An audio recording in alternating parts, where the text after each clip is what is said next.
the non-playing season this year, with especially all the movement on free agency and the trade front, summed up in 4 short words, as we've been talking about, as tweeted out by Stephon Diggs on March 23rd, 2022, when Tyreek Hill requested a trade, and it was acted upon on the spot by the Chiefs. The hell going on? And of all the stories that you could not imagine, okay, because you could imagine Brady unretiring. We were talking about that. You could imagine Aaron Rodgers staying. You could, and Russell Wilson leaving Seattle, because that's been rumored for quite some time. Couldn't see coming Rodgers staying, but Devontae Adams going. Didn't see that one. Nope. Didn't see Tyreek Hill apparently not returning to Kansas City. I was hearing that was weeks in the making, like that it was well known he was not coming home. He was not coming back. And I'd love to know at some point the story behind that. Didn't see that one coming. You know, didn't see Randy Gregory saying yes to Dallas and then leaving. I mean, didn't see a lot of that stuff. And now just add to this list of Deebo Samuel wanting a trade from the 49ers, because as Tom Pelissero said last hour, wasn't into being the running back as much as the rest of the 49er fan base and the rest of the country was. We were talking about like what a difference maker he is, because he's coming downhill. He is a business decision on top of a matchup nightmare. That's why he's a Pro Bowler at the wide receiver spot. I mean, 1,400 yards is nothing to sneeze at, but when you carry the ball 50 some odd times and you're carrying it in the playoffs, it's 3rd and long and the snow's coming down in the 4th quarter in Lambeau Field. And normally the wide receiver on a 3rd and long is out wide and makes a move and moves the chains. Not this one. This one took a handoff and moved the chains. So Deebo not all that into it, and then the fact that he wasn't into it, and that's an irreconcilable difference. That sounds like a reconcilable difference. Can't the coach and the wide receiver get in the room and say, we get it?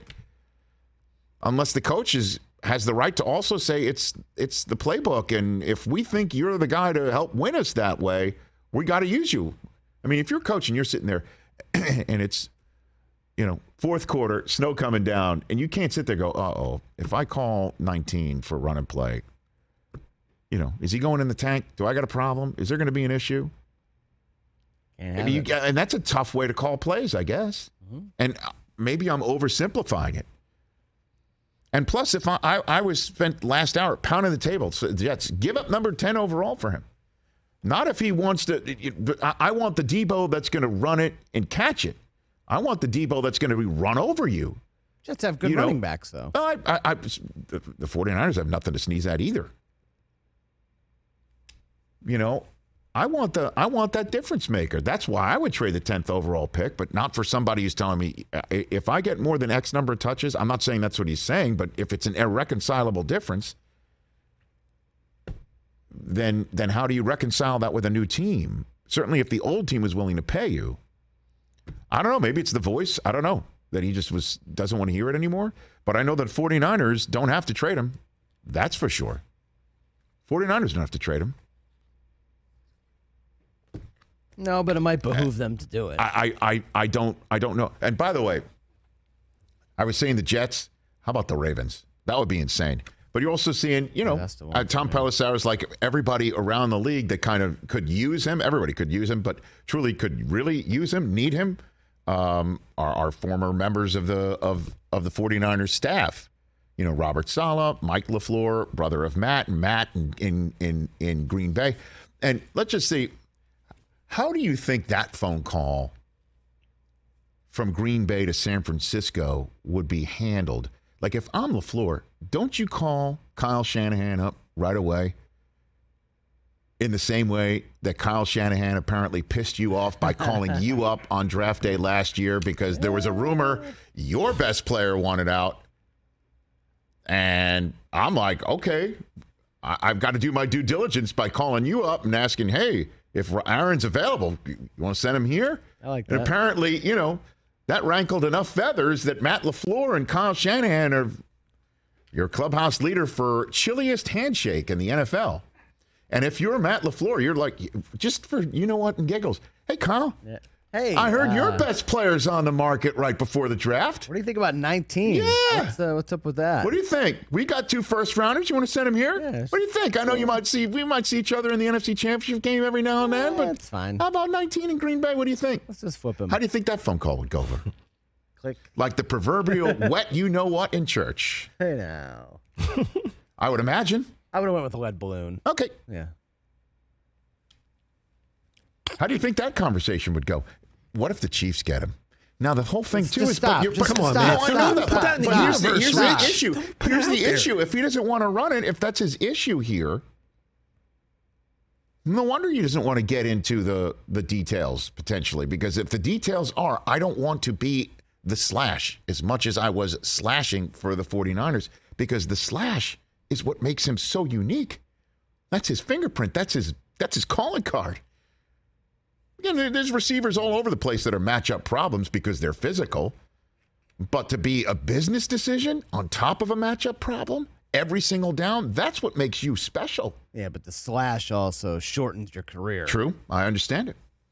But there's got to be a happy medium, a middle ground. The fact that he can't find it in San Francisco or doesn't care to find it in San Francisco gives me pause. I'll be honest. He had 59 carries last year. I mean, I don't know, we cut that in half, maybe. He had 121 targets, not that many. Maybe up that to 150. I don't know. But if I can have a conversation with him right now, if I can do that, you'd have to get permission to do that. Just because he's said he wants a trade, San Francisco could be like, good for you. Yeah, that's excellent. You want a cookie? Yeah. That used to be the way that the NFL handled that. We're just all assuming that he's going to get out because that's what guys of his talent and certainly at that position have shown they're able to do these days. But I'd need to have that conversation to say, look, I do want you to run it. What's your limit? 15's your limit on Schnitzengruben, to use a good phrase from Blazing Saddles. I mean, what's your limit on what if the football is a Schnitzengruben and you're running it? What's your limit? What's your limit? What do you like? What? Because I need to call your number sometimes like that. And you kind of like it too, but I know you don't like it as much. Yeah, you don't like it 8 times But a don't game. you like getting in the end zone? What about like 2 or 3? I'd have to have that conversation before pulling the trigger. But other than that, if we can get that handled, Sauce Gardner 4, 10th overall pick for Deebo Samuel, rip the knob off. That's hitting the point in Las Vegas, Nevada. I'll bet on that pass line every single time with odds. Hey, you watched all the way to the end. Thanks for that. Watch more right here.